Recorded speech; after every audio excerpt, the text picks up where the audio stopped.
Day 4 সকাল সকাল আমরা গাড়ি করে বেরিয়ে পড়েছিলাম সিমলা থেকে মানালি যাওয়ার উদ্দেশ্যে। এই উদ্দেশ্যটা পূরণ হতে সময় লেগেছে আমাদের পাক্কা 8 থেকে 8.5 ঘন্টা।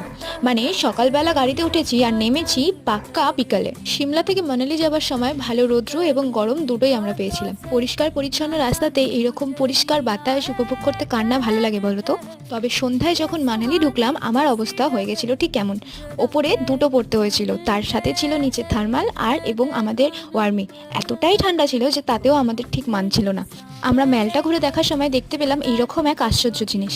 এরকমভাবে হাফ ফটো নিয়ে আর হাফ হাতে এঁকে আমাদের সবাইকে গিফট করছিল। যদিও সেটা পেয়েবেল ছিল, বাট তাও জিনিসটা কিন্তু একদম হাতে আঁকা, একদম হ্যান্ড পেন্টেড।